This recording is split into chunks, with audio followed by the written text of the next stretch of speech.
जय श्री सद्गुरुदेव भगवान की जय। श्री गणेश देव की जय। जय श्री सीताराम, जय हनुमान संकट मोचन कृपा निधान वीर बजरंग बली की जय। श्री कृष्ण चंद्र भगवान की जय।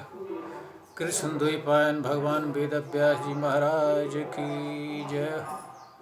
सीताराम सीताराम सीताराम।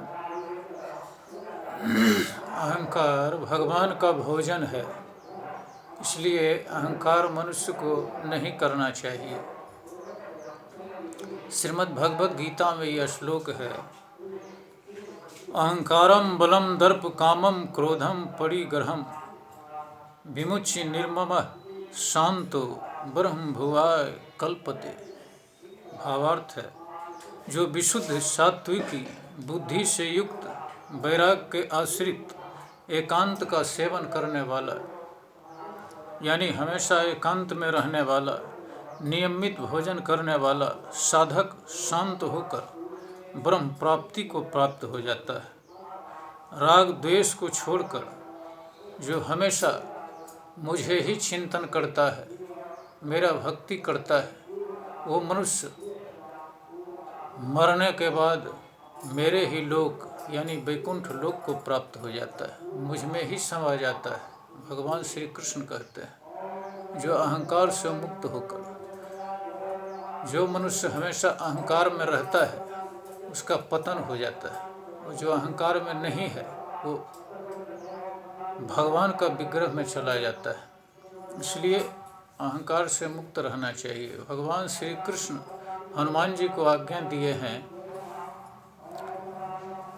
अहंकार तोड़ने के लिए।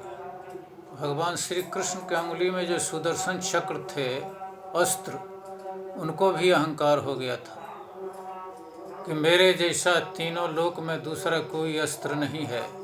मैं जिन पर चल जाता हूँ उनको काट कर ही लौटता।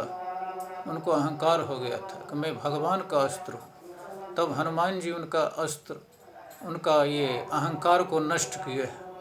कथा विस्तार से मैं नहीं जाऊंगा, इसलिए कि कथा बहुत बड़ा विस्तार है। ज़्यादा विस्तार में बोलने से वीडियो बड़ा होगा और फेसबुक में पोस्ट नहीं हो पाएगा, इसलिए मैं शॉर्ट में ही कह रहा हूँ। दूसरी जो ये गरुड़ जी का अहंकार हो गया था, भगवान विष्णु का जो वाहन गरुड़ जी हैं, पक्षीराज गरुड़, उनको भी अहंकार हो गया था कि मेरे जैसा शक्तिशाली तेज उड़ने वाला दूसरा कोई नहीं है पक्षी। तब भगवान श्री कृष्ण हनुमान जी को आज्ञा दिए कि आप उनका भी अहंकार को नष्ट कीजिए, और हनुमान जी पक्षीराज गरुड़ का अहंकार को नष्ट किए। भगवान श्री कृष्ण के बड़े भाई थे बलराम जी, उनको भी बल का अहंकार था। हनुमान जी को भगवान श्री कृष्ण आज्ञा दिए कि इनका भी अहंकार को नष्ट कीजिए। हनुमान जी उनका भी अहंकार नष्ट किए हैं। कथा है, विस्तार में है। कहने का मतलब है कि जिनको अहंकार आ जाता है, चाहे धन हो, ज्ञान हो या कुछ भी, उनका अहंकार भगवान खा जाते हैं। मतलब उनका विनाश हो जाता है, वो नष्ट हो जाते हैं। वो मंदबुद्धि लोग हैं, बेवकूफ़ हैं, जो अहंकार में हमेशा रहते हैं।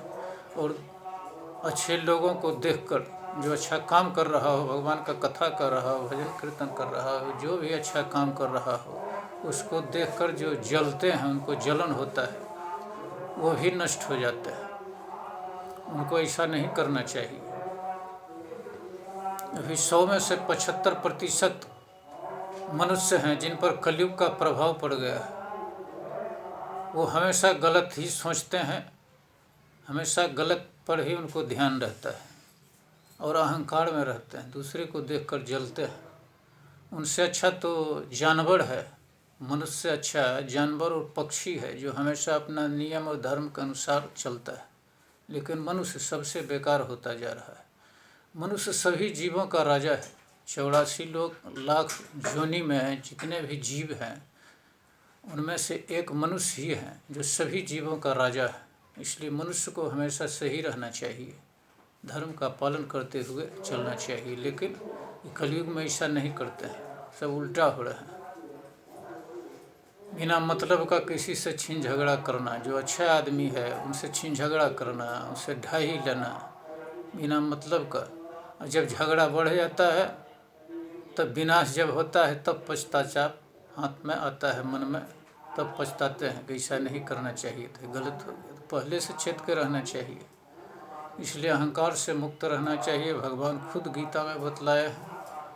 जय श्री कृष्ण भगवान की जय हो। श्री हनुमान जी महाराज की जय हो। जय श्री सीताराम, जय श्री राम।